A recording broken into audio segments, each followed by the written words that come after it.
SIR চালু হতে অবৈধভাবে ভারতে বসবাসকারী বিদেশি নাগরিকরা পালাতে শুরু করেছে বলে অভিযোগ রাজারহাট নিউটাউনের বস্তি এলাকায় বহু মানুষ এসআইআর আবহে নিউটাউন ছেড়ে বাংলাদেশে চলে যাচ্ছেন।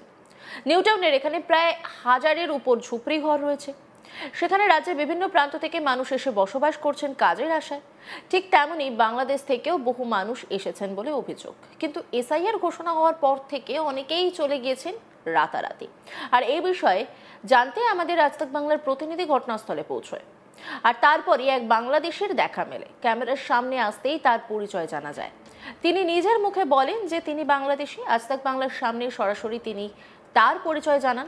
নাম জামাল, বাড়ি বাংলাদেশে, ডাক্তার দেখানোর জন্য মেডিকেলে ভিসাতে ভারতে এসেছেন। যারা এখানে থাকতো তারা দেশে চলে গেছে, তাই দুদিনের জন্য তিনি এখানে রয়েছেন। এরপরে আমাদের প্রতিনিধি তাকে ভিসা দেখাতে বললে তিনি ঘর থেকে অরিজিনাল পাসপোর্ট দেখাতে না পারলেও ফোন এনে তাতে ভিসার ছবি দেখান। তাতে তার ভারতের থাকার মেয়াদ লেখা ছিল, তবে অরিজিনাল পাসপোর্ট দেখাতে পারেনি। হার্টের সমস্যার কারণে তিনি কলকাতায় চিকিৎসা করাতে এসেছেন বলে জানান।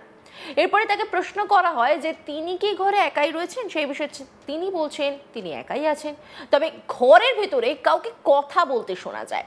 তার মানে তিনি যে ডাহা মিথ্যে কথা বলছেন সেটা পরিষ্কার। আজ তাক বাংলার রিপোর্টে কি উঠে এসেছে দেখুন। আপনার নাম? আমার নাম জামাল। জামাল, আপনার বাড়ি? আমার বাড়ি বাংলাদেশ। বাংলাদেশ। আমি পাসপোর্টে আসছি। আচ্ছা। ডাক্তার দেখাতে। হ্যাঁ। এই ঘরের লোক ছিল। হ্যাঁ। তারা চলে গেছে দেশে। আচ্ছা। তা আমি দুদিনের জন্য এখানে রয়েছি। আচ্ছা আচ্ছা, আপনি দুদিনের জন্য এখানে আবার কবে মানে ভিসা নিয়ে এসেছেন আপনি? হ্যাঁ, ভিসা নিয়ে আসছি। ডাক্তার দেখাতে? ডাক্তার দেখাতে। দেখাতে পারবেন? হ্যাঁ, আমি ভিসা দেখান। দেখাতে পারবো না। এই মুহূর্তে আমরা দেখতে পাচ্ছি যে অভিযোগ আসছিল, সেই অভিযোগ কিন্তু কিছুটা হলেও সত্যি। কারণ এই মুহূর্তে জামাল, তার সঙ্গে আমার পরিচয় হলো। তিনি বাংলাদেশ থেকে এসেছেন। তিনি বলছেন ডাক্তার দেখাতে ভিসা নিয়ে, এবং ভিসা নিয়ে আসছি আমি। আচ্ছা, ভারত সরকারের ভিসা, সেটা 2/12/2025 পর্যন্ত রয়েছে। হ্যাঁ হ্যাঁ, 3/6/25 থেকে 2/12/25 পর্যন্ত আপনার রয়েছে, মানে এ মাসে ট্রিটমেন্ট অ্যাট দিশান হসপিটাল। আচ্ছা, আপনি কি কোনো কাজও করেন এখানে? না না না, কাজ করি না। কাজ করেন না, শুধু ট্রিটমেন্ট করাচ্ছেন এখানে আপনি? আমার এই যে হার্টের প্রবলেম ছিল তাই। হার্টের প্রবলেম? আচ্ছা, আপনি একাই এসেছেন নাকি? হ্যাঁ, আমি একাই আসছি। মানে আর পরিবারে আর কেউ রয়েছে? আমার কেউ নেই এখানে। আচ্ছা আচ্ছা, কেউ না। আচ্ছা। আর কি আপনাদের মানে কেউ আসে বাংলাদেশ থেকে এখানে ট্রিটমেন্ট করাতে? আমি জানি না। হ্যাঁ, আসে, অন্য অন্য জায়গায় থাকে। থাকি, তারা চলে যায়। আচ্ছা, তো আপনারা কি এখানে এসে মানে কোথাও কি ভারতীয় নাগরিকত্ব চাইছেন নাকি? না, আমি ভারতীয় নাগরিকত্ব কি করবো? আমার পাসপোর্ট আছে, আমি পাসপোর্টে যাওয়া আসা করেছি। তো আমি ভারতের নাগরিকত্ব আমি কি করবো? আমি এক দেশের লোক আরেক দেশে আমি ওসব করতে যাবো কেন? আমি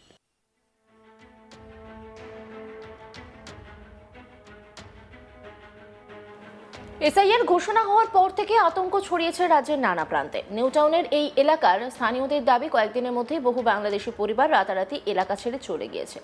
এসআইআর ঘোষণার আবহে নিউটাউনের ইকো পার্ক সংলগ্ন এই বস্তি এখন কার্যত আতঙ্কের ছায়ায় ঢাকা। দেখা গেল অনেক ঘর রয়েছে যেগুলো তালা মারা। অনেকেই যারা ক্যামেরার সামনে আসতে চাননি, কেউ কেউ আবার বলতে গিয়ে ঠক গেলেছেন। আমাদের আজ তাক বাংলার প্রতিনিধি তাদেরকে প্রশ্ন করতেই তারা বিড়ম্বনার মধ্যে পড়েন। স্থানীয় বাসিন্দার সঙ্গে আমার কলিগ অনির্বাণ কথা বলেছিল, একজনের নয় অনেকজনের সঙ্গে। তারা কি বলছেন শুনুন। নেই, কেউ বাংলাদেশের রয়েছে মোটামুটি কিছু আছে, কিছু চলে গেছে। মানে আতঙ্ক ভয় সবার মধ্যে একটা আছে। না, ভয়ের তো কিছু নেই যদি বাংলাদেশ থেকে এসেও থাকে। একটা দেখেন, মানুষ কর্ম পেটের দায় আসে, যে কোনো লোক আসে। একটা জিনিস বলি আপনাকে, একটু আগে বলতে চাইছিলাম দুবার, আপনি তো শুনলেন না কথাটা। আপনি কেঁদে ফেলছেন। কিন্তু শুনুন স্যার, আমার কষ্ট মানে সে কষ্টের সীমা নেই। পিছন দিয়ে তো আমাকে দানাও দিয়ে দিতে পারে কেউ। আমার সাপোর্ট কে করবে? আমার মা নেই, আমার বাবা নেই, আমরা দু ভাই। আমার এক ভাইকে দান করে দিয়েছে, আমার তো কোনো পরিচয় নেই।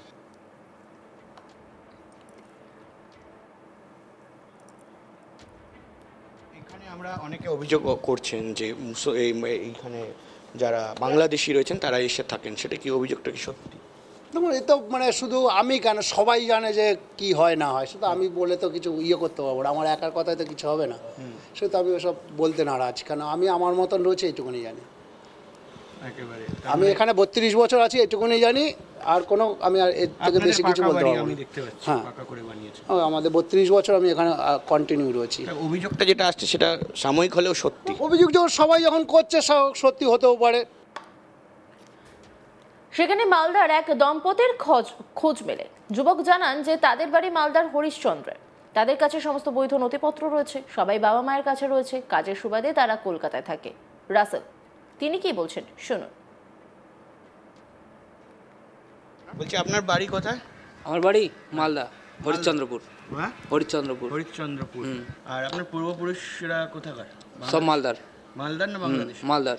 মালদার। আপনাদের নথি আছে? আমাদের নথি আছে, আমাদের এখানে কাউন্সিলর দেখবে, সে বলে দেবে। না আপনাদের আইডি কার্ড বা কিছু? আইডি কার্ড ফার্ড সব আছে, বাবা মা থাকে তোমার উল্টোডাঙায়। হ্যাঁ, ওখানে আমরা যাব, কদিন পরে আমাদের ডাক হবে। এখন আছে তোমার কাছে কোনো আইডি? এখন আমার কাছে সব বাবা মার কাছে আছে, যে এখন যেটা চলছে সব ঠিকঠাক করাচ্ছে বাড়ি। ঠিকঠাক করানো? আমরা এখানে এই কাজটা করি আপনি কি কাজ সবাই করেন মিলে। এখানে? এখানে এই বোতল ফতল এসবের কাজ করি, ওদিকে তো আমাদের দিকে কোনো কাজ কাম নেই, এখানে এসে কাজ কাম করি আর কি। মালদায় কোনো কাজকর্ম নেই? আছে, চাষবাস করতে হবে, ভুট্টা চাষ করতে হবে, ওইসব তো হবে না, ওতে অত ইনকাম হয় না। কে কে থাকেন এখানে এসে? আমি আর আমার স্ত্রী। আপনি আর আপনার স্ত্রী? হ্যাঁ। আপনার স্ত্রীও কি এখানে? এখানে আপনার নামটা জানা হয়নি। আমার নাম রাসেল। রাসেল। আপনার স্ত্রী যদি একটুখানি কথা বলতে। না দেখা না, কথা বলবো না। উনি কি এখানকার নাকি মালদার? উনিও মালদার। উনিও মালদার। আমার চাচাতো বোন। আচ্ছা। বিরোধীরা বারবার বলছেন এসআইআর শুরু হলে চিহ্নিত করা যাবে অবৈধ অনুপ্রবেশকারীদের। এমন অনেক বাংলাদেশিকেও তালিকা থেকে বাদ দেওয়া সম্ভব হবে বলে সওয়াল করেছেন বঙ্গ বিজেপির নেতারা। এবার রাজ্যে এসআইআর বা বিশেষ নিবিড় পরিমার্জন প্রক্রিয়া শুরু হওয়ার পর দেখা গেল ফাঁকা হয়ে যাচ্ছে একের পর এক ঘর, তালা পড়ছে ঝুপড়িতে। নাগরিকত্ব নিয়ে তাদের কোনো ভয় নেই। 2002 সালের ভোটার তালিকায় তাদের নাম আছে। আর এক স্থানীয় বাসিন্দার সঙ্গে কথা বলেছিলেন আমার কলিগ, দেখব। 2002 সালের ভোটার তালিকা এসআইআর হচ্ছে এবারে, আপনি জানেন নিশ্চয়ই। 2002 সালের যে ভোটার তালিকা, সেই ভোটার তালিকায় কি নাম রয়েছে আপনার? 2002-এ বাবা মায়ের আছে। বাবা মায়ের আছে, তো সেটা কোন জায়গায়? সেটা আমাদের গোসাবাতে। গোসাবাতে, অর্থাৎ মানে ক্যানিং ক্যানিং সুন্দরবন এলাকা। সুন্দরবন এলাকা। বোঝা গেছে। তো সেই জায়গায় দাঁড়িয়ে আপনাদের তো নাগরিকত্ব নিয়ে কোনো ভয় নেই? না, নাগরিকত্বের ভয়ের কোনো চিন্তা আমার নেই।